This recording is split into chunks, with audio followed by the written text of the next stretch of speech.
Sa wari ko'y lumipas ng kadiliman ng araw.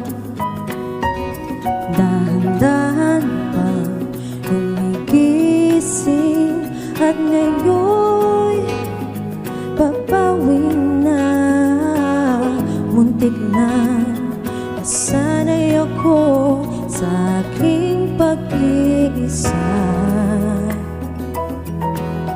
Kaya nang iwanan ang bakas ng kahapon ko.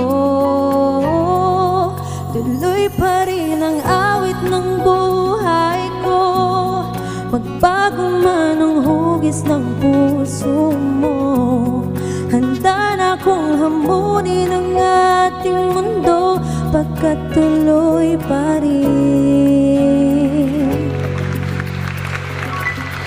Kung minsan ay hinahanap ang alaala ng iyong halik, inaamin kong itagal pa bago malilimutan to.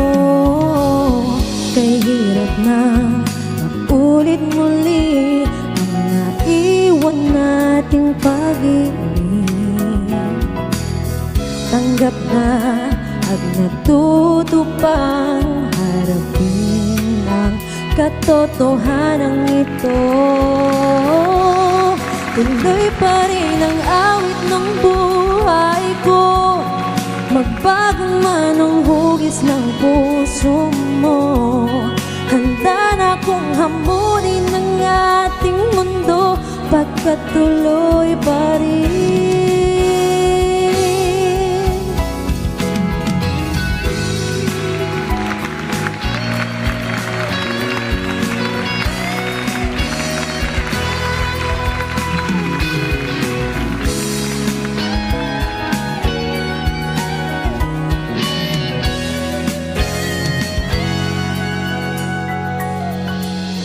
Muntik na nasanay ako sa aking pag-iisa.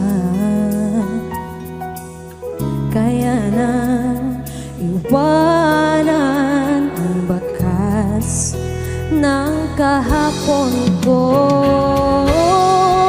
Tuloy pa rin ang awit ng buhay ko. Magbago man ang hugis ng puso mo, handa na kong hamunin ang ating mundo, pagkat tuloy pa rin. Tuloy pa rin ang awit ng buhay ko. Magbago man ang hugis ng puso mo, handa na kong hamunin ang ating mundo, pagkat tuloy pa rin. Pagkat tuloy pa rin.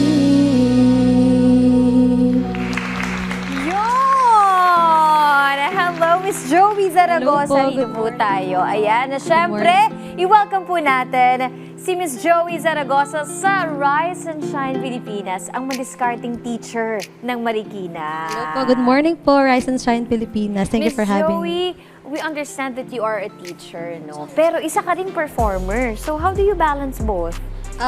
Pag weekdays po, nasa school po ako nagtuturo, and pag weekends po, kumukuha po ako ng mga gigs like hair and makeup, event Oh, madami. organizer, tutor, then po. So isa pala siyang rakitera. Paano ba Yes. nagsimula yung journey mo as a teacher? Meron po kami sa church na program during summer, which is nag-cater kami ng free summer tutorial. And then by that time po, doon ako na pursue at na eager pang lalong magturo ng mga bata. Ayun. Ano ba yung mga tinuturuan mo? Ngayon po, I'm teaching grade 1 po Grade sa 1. Rio de Gario Victorino Elementary School. Ayun. Eto naman, syempre dahil teacher ka na, paano naman nagsimula yung love mo for singing? Mula po nung bata ako, parang nahubog na po ako ng family ko na kumanta dahil nasa dugo rin po namin ang mga singer. So lahat kayo talaga singer sa family? Yes, lahat po, Ganun. As in, mula lolo, lola, gano'n? Yes, Ay! kumakanta po talaga sila. Kaya it runs with our blood na po, siguro din.